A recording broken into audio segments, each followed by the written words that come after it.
David Carter was a quiet man, known for his honesty and hard work. He worked as a delivery driver, spending most of his days navigating the busy streets of his city. On one ordinary afternoon, while driving home after completing his last delivery, David was stopped by a police car. The flashing red and blue lights behind him made his heart race. He pulled over immediately, rolling down his window. Officer Bradley, a tall man with a stern face, approached. His expression was cold and his tone sharp. "License and registration," the officer demanded. David complied without hesitation, handing over his documents. He remained calm, even as the officer inspected his papers with what felt like unnecessary scrutiny. "Do you know why I stopped you?" Officer Bradley asked, his voice firm. "No, sir," David replied politely, keeping his hands on the steering wheel. "You were driving suspiciously slow," the officer said, narrowing his eyes. David was confused. He hadn't been speeding or breaking any rules. "I was just following the speed limit," he explained carefully. But Officer Bradley didn't seem interested in David's explanation. Instead, his tone grew harsher, and his words became more condescending. As he continued to speak, it became clear to David that this wasn't just about a routine stop. The officer's comments felt personal, laced with an undertone that made David uncomfortable. David stayed composed, but his chest tightened with frustration. Why was he being treated like this? He wasn't doing anything wrong. The whole situation felt unfair, and for the first time, David wondered if there was something more to this than a simple traffic stop. The officer handed back David's documents but didn't let him leave without a final warning. "Next time, be careful," he said, his tone more of a threat than advice. As David drove away, his mind raced. He replayed the encounter over and over, trying to understand what he could have done differently. But the more he thought about it, the clearer it became. He hadn't done anything wrong. The way the officer had treated him didn't feel right. When David got home, he sat down at the kitchen table, still shaken by the experience. He pulled out his phone and called his best friend, Samantha. She listened quietly as David described what had happened. "That doesn't sound right at all, David," Samantha said. "You should report this. You can't just let it go." David hesitated. He wasn't the type to make waves, and the idea of filing a complaint against a police officer seemed overwhelming. But deep down, he knew Samantha was right. If he didn't speak up, how many others would go through the same thing? With a heavy sigh, David decided he couldn't stay silent. He would file a complaint, not just for himself, but for others who might not have the courage to do so. Little did he know, this decision would change his life in ways he could never have imagined. The next morning, David woke up with a sense of determination. The previous day's encounter with Officer Bradley still lingered in his mind. Every time he thought about the sharp tone, the unnecessary remarks, and the way he had been treated, it fueled a fire inside him. He knew he couldn't just let it go. As he sat at his kitchen table sipping coffee, his phone buzzed. It was Samantha. "David, are you okay?" she asked, her voice filled with concern. "I'm fine," David replied, though his tone hinted at frustration. "I've been thinking about what you said yesterday. Maybe you're right. Maybe I should file a complaint." Samantha didn't hesitate. "You should. What happened to you wasn't right, David. You're not just doing this for yourself. You're standing up for everyone who's been treated unfairly." Her words resonated with David. He had always believed in doing what was right, even when it was hard. He grabbed a notepad and started jotting down everything he remembered about the encounter. The exact time, the location, the officer's name, all the details he could recall. Then he remembered something important. During the traffic stop, there had been a pedestrian nearby who seemed to be filming with their phone. David wasn't sure who they were, but he hoped their video might be helpful. He decided to reach out to Samantha again. "Samantha, do you think it's worth trying to find the person who was recording?" he asked. "Absolutely," Samantha said. "That could be important evidence. Let me check online. Maybe someone posted it." While Samantha searched, David looked up the process for filing a complaint against a police officer. It wasn't as straightforward as he had hoped. The website for the police department listed several steps, and the language felt intimidating. Still, David wasn't going to back down. A few hours later, Samantha called back, her voice excited. "David, I found something. Someone posted a video of your traffic stop online. It's not the entire thing, but it shows the officer speaking to you." David quickly opened the link she sent. Watching the video, he felt a mix of emotions. On one hand, it was frustrating to relive the encounter. On the other hand, he felt a sense of relief. The video showed enough to back up his claims. Armed with this evidence, David decided to visit the police department in person. He printed the complaint form from their website, carefully filled it out, and attached a copy of the video link.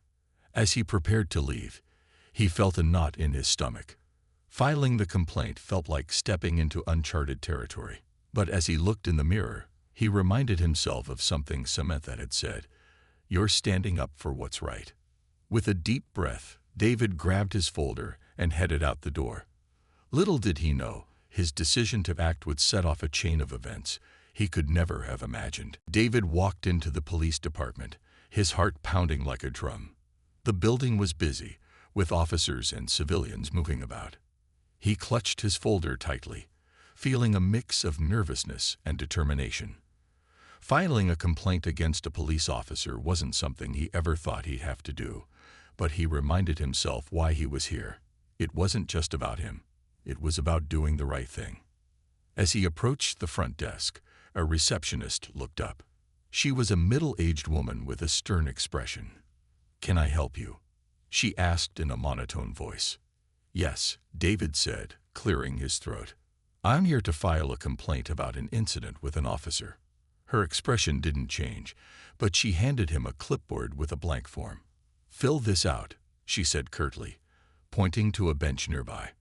David sat down and began writing. He described the traffic stop in detail, carefully recalling everything Officer Bradley had said and done.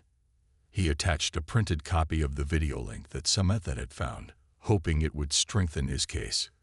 When he finished, he brought the form back to the desk. The receptionist glanced at it and raised an eyebrow. "You're filing this against Officer Bradley?" she asked. "Yes," David replied firmly. She hesitated for a moment, then nodded. "Wait here. Someone from Internal Affairs will speak with you." David sat back down, trying to steady his nerves. Minutes felt like hours as he waited.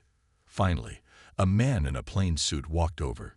He introduced himself as Mr. Harris, an investigator from Internal Affairs. "Come with me," Mr. Harris said, motioning for David to follow. They entered a small office, where Mr. Harris sat behind a desk and gestured for David to sit across from him. "I've reviewed your complaint," Mr. Harris said, flipping through the form. "You're saying Officer Bradley acted inappropriately during a traffic stop?" "Yes," David said, his voice steady. "He treated me unfairly, and I believe his behavior was unacceptable." Mr. Harris looked at him carefully.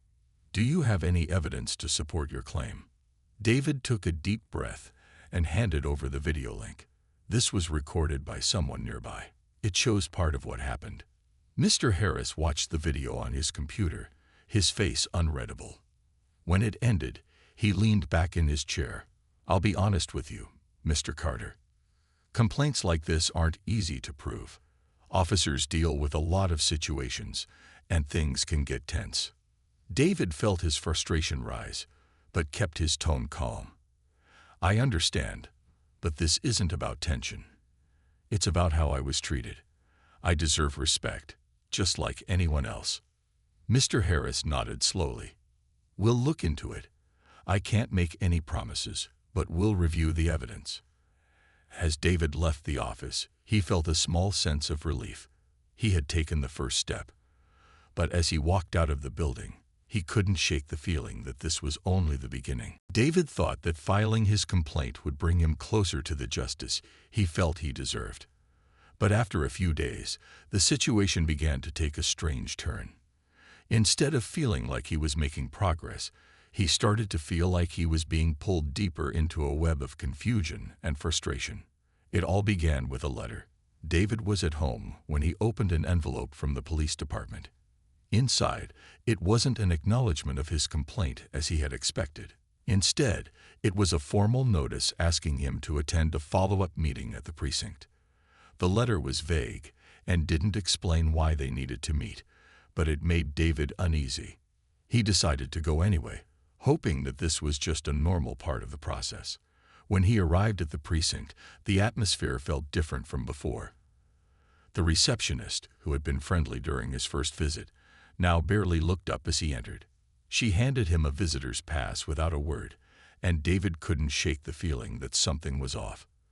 As he waited in the small waiting room, he kept running over his complaint in his mind, trying to figure out if he had missed something. Had he made a mistake? Was he being too sensitive? He pushed those thoughts aside. No, he knew what had happened during the traffic stop. He wasn't imagining it. The door to the office finally opened, and a different officer, not Mr. Harris, asked him to come inside. The officer introduced himself as Sergeant Lawson and motioned for David to sit down. "Mr. Carter," Sergeant Lawson began, looking at the papers on his desk, "we've reviewed your complaint about Officer Bradley." David sat up straighter, feeling a mix of anticipation and nervousness. "We've looked into your allegations," the sergeant continued, "and Officer Bradley has a different account of what happened. He says that you were uncooperative and even disrespectful during the stop." David felt his stomach tighten. "That's not true," he said firmly. "I stayed calm and answered all of his questions." Sergeant Lawson didn't seem surprised by David's response. Instead, he went on, "Officer Bradley claims that you were argumentative and made threats when he asked for your papers." David's jaw clenched. "That's a lie. I never threatened him, and I didn't argue." Lawson's eyes flickered to the computer screen. "We've also received a report that you failed to follow orders during the stop. He says you were not fully compliant with his requests." David's frustration bubbled up. "That's not what happened," he repeated, his voice a little louder now. "You have to believe me. I wasn't doing anything wrong." Sergeant Lawson leaned back in his chair. "I'm just telling you what Officer Bradley reported. We'll need to investigate further. But if it turns out that you weren't completely honest, there could be consequences." David felt a cold chill run down his spine. What had started as a simple complaint about bad behavior had now turned into a battle for his own credibility. Was this how the system worked? Was he really being punished for speaking out? He left the meeting feeling defeated, unsure of what to do next. The thought of facing false accusations was overwhelming, but he knew he couldn't back down now. He had to fight for the truth, no matter how difficult it seemed. After the meeting at the precinct, David couldn't shake the feeling of unease. It was as if the very act of speaking up had placed a target on his back. The weight of the false accusations weighed heavily on him, but he knew he couldn't back down now. He had done nothing wrong, and the truth had to come out. The days that followed were a blur of worry and confusion. David returned to his usual routine, driving his delivery route, but his mind was always on the situation with Officer Bradley. He knew he had to keep moving forward, but every time he saw a police officer or walked past the precinct, a knot formed in his stomach. Then, one evening, something unexpected happened. As David was sitting in his living room, he saw a post on social media that caught his attention. It was from a local news outlet. The headline read, "Man files complaint against officer over alleged misconduct. Officer denies wrongdoing." David clicked on the article, his heart racing. The story outlined the situation from his perspective, mentioning the complaint he had filed and the fact that Officer Bradley had denied all allegations. But then, to David's surprise, the article included comments from people in the community. Some were supportive of David, expressing their belief that the officer's behavior was wrong. "I've seen that officer around town before," one comment read. "He's always been rude and aggressive. Good for you, David, for speaking out." But not all the comments were in his favor. Some people, including a few friends of Officer Bradley, called David's account into question. "I've never had a problem with Officer Bradley," one comment said. "Maybe this guy is just looking for attention." David's stomach churned as he read through the comments. It wasn't just Officer Bradley who was turning against him. It seemed like part of the community was too. He had hoped for support, but instead, he found people questioning his motives. Some of the comments felt like personal attacks, as if his decision to file a complaint had somehow made him the villain in this story. Feeling discouraged, David called Samantha. She answered on the first ring, her voice calm and reassuring. "What's going on, David?" "I saw the news article," David said, trying to keep his voice steady. "Some people are saying I'm making this up. That Officer Bradley is just doing his job." Samantha's tone turned firm. "David, don't listen to them. You know what happened. People will always have opinions, but you have to do what's right. There are plenty of people who support you. Don't let the negativity get to you." David nodded, even though she couldn't see him. "I know. It's just hard when it feels like everyone's against me." "I get it," Samantha said softly. "But think about the bigger picture. You're not just standing up for yourself. You're standing up for others who don't have a voice. And trust me, you're not alone." Her words gave him a little strength, and for the first time in days, David felt a spark of hope. He wasn't going to give up, not now. The truth mattered too much. That night, David lay in bed, staring at the ceiling. The road ahead was uncertain, but one thing was clear. He was ready to keep fighting, no matter what. As the days passed, David's frustration grew. The accusations against him were starting to feel like a weight he couldn't shake off. He had tried to remain calm, but now, the situation was becoming more serious. The police department had essentially turned his complaint into something that threatened his reputation and even his future. David knew he couldn't fight this alone. So with a mixture of determination and anxiety, he decided to take the next step. He needed legal help. He called Samantha once more. "I think it's time to get a lawyer," he said, his voice uncertain but resolute. "I can't do this on my own anymore." Samantha immediately agreed. "I've been thinking the same thing. I know someone who might be able to help. His name is Mark Daniels.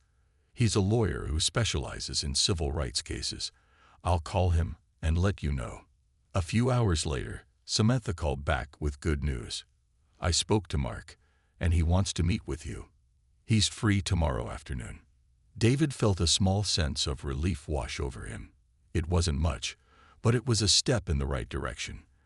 The next day, he met Mark Daniels at a small cafe near his apartment. Mark was a calm, middle-aged man with sharp eyes and a quiet confidence that instantly put David at ease. "I've reviewed your case," Mark said after they sat down, "and it seems like the situation has escalated in a way that we'll need to handle carefully. The last thing you want is for this to spiral into something bigger than it needs to be. We need to stay focused on the facts." David nodded, still unsure of how the legal process would unfold. "What do we do now?" Mark took a deep breath. "First, we'll need to go over everything. The details of the traffic stop, the conversation you had with Officer Bradley, and the video evidence you have. From there, we'll make sure the police department knows we're serious about pursuing this." David felt a mixture of relief and fear. He was glad to have legal help, but he also knew this wasn't going to be easy. He hadn't expected the process to become so complicated, but now that it was, he knew there was no turning back. Over the next few days, Mark and David worked together. Mark carefully reviewed the video that David had obtained. He also began researching Officer Bradley's history with the department. He wanted to see if there were any patterns of behavior or past complaints against the officer that could help David's case. David's phone rang late one evening. It was Mark. "David, I found something," Mark said. "It looks like Officer Bradley has been the subject of other complaints in the past, complaints that were either ignored or quietly dismissed. I think this could be useful for your case." David's heart sank, but also filled with a sense of purpose. This wasn't just about his own situation anymore. It was about exposing a pattern of misconduct. The pieces were starting to fall into place. "Thank you, Mark," David said, his voice full of gratitude. "This means everything." "I'm just getting started," Mark replied. "We'll take it one step at a time." For the first time in weeks, David felt a flicker of hope. The battle was far from over, but now, with Mark's help, he had a fighting chance. As the weeks went by, David's case seemed to pick up speed, but it wasn't without its challenges. The pressure from the police department and the growing public attention made him feel like he was walking a tightrope. But despite the difficulty, David remained focused on one thing: the truth. With Mark Daniels, his lawyer, by his side, David had made the bold decision to go public with his story. The more he thought about it, the more he realized that keeping quiet would not only hurt him, it could hurt others too. If he stayed silent, people would keep suffering in silence, just like he had been.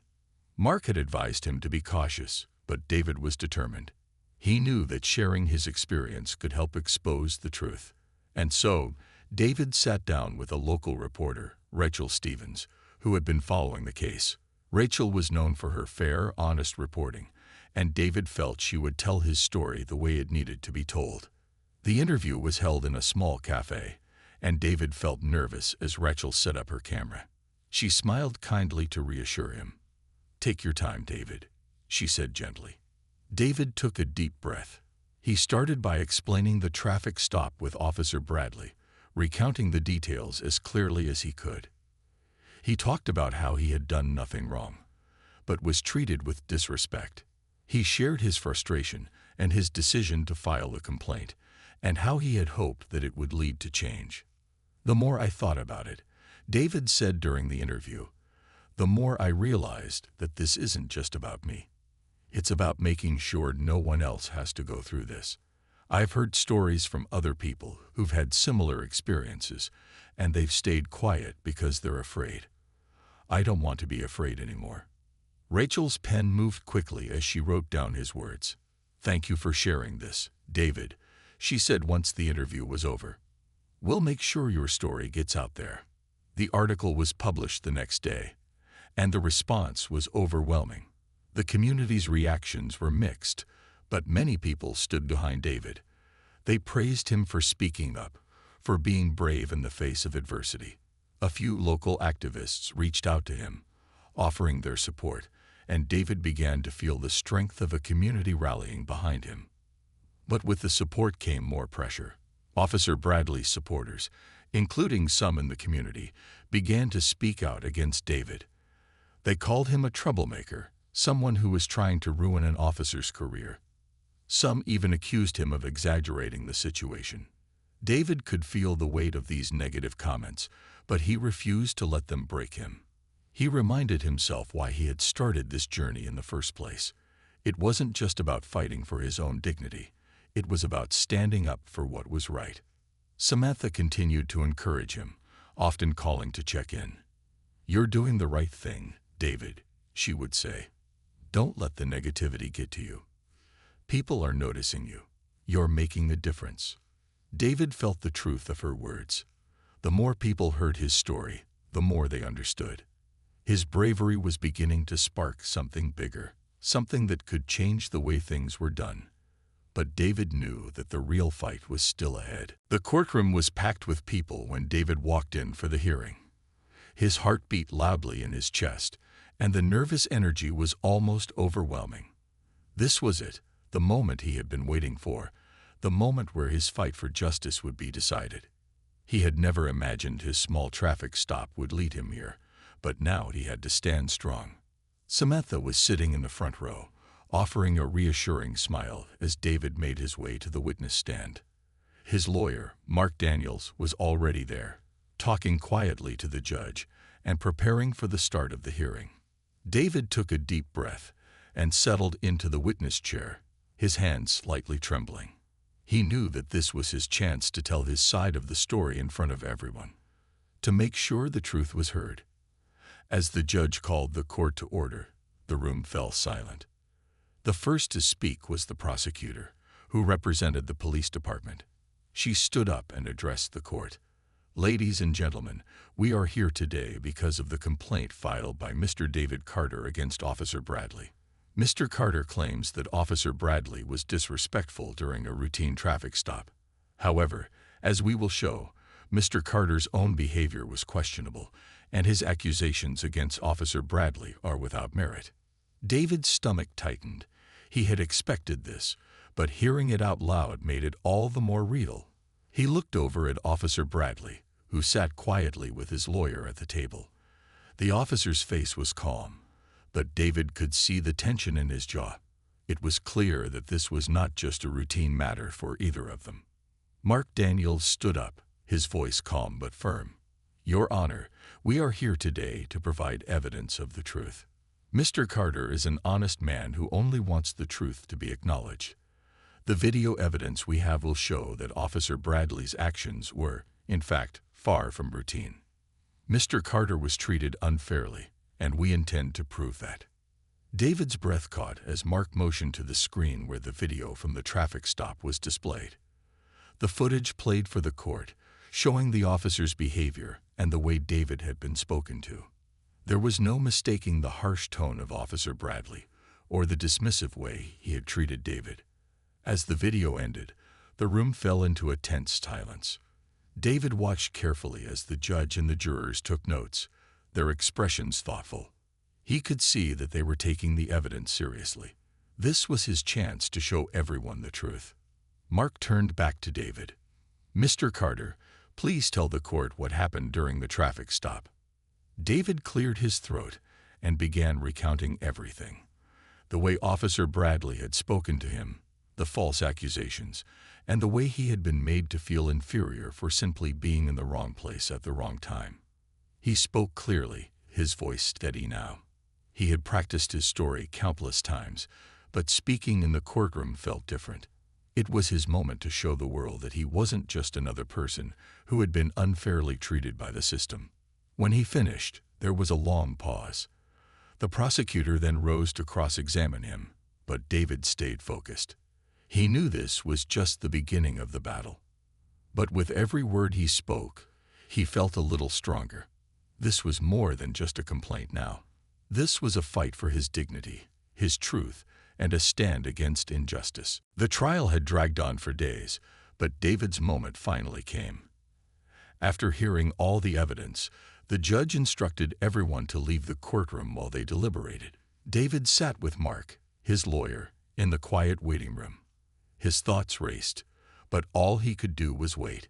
He had told the truth, and now it was in the hands of the judge. The weight of the last few weeks pressed down on him. He had faced accusations, public backlash, and the constant worry of what the outcome would be.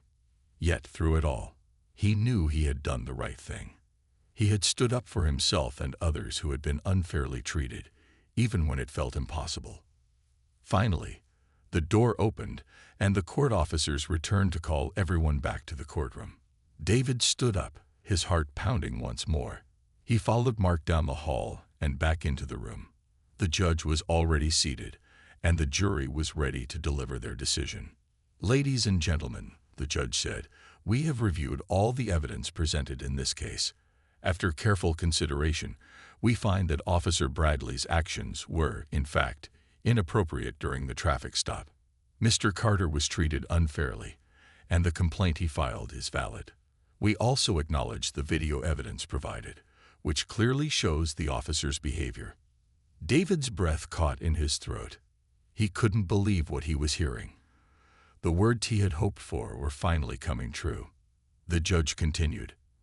As a result, Officer Bradley will be subject to internal review, and measures will be taken to address his behavior. The police department will also work to improve its training and handling of complaints. The weight that had been on David's shoulders seemed to lift, just a little, as the words sank in. He had won. But more than that, he had stood up for what was right. He had made a difference. As he looked around the courtroom, he saw the faces of those who had supported him, the people who had believed in him from the start. Samantha smiled warmly at him, a look of pride in her eyes. Mark gave him a quick nod of approval. When the hearing finally concluded, David walked out of the courthouse with Mark and Samantha. The streets felt different now, like the world had shifted ever so slightly in his favor. He wasn't just another person who had been treated unfairly. He was someone who had taken a stand and won. "I can't believe it," David said, his voice a mix of disbelief and relief. "I really did it." Samantha smiled. "You did. You did it for yourself and for everyone else who's been too scared to speak up. You've changed something, David." David nodded, but in his heart, he knew that the fight wasn't over. This case had been just one step in a much larger journey. He had seen how the system could fail, but now he also knew that speaking out could lead to change. He had become a part of that change. As they walked down the steps of the courthouse, David felt the weight of the world shift slightly. It was a small victory, but it was his, and it meant everything.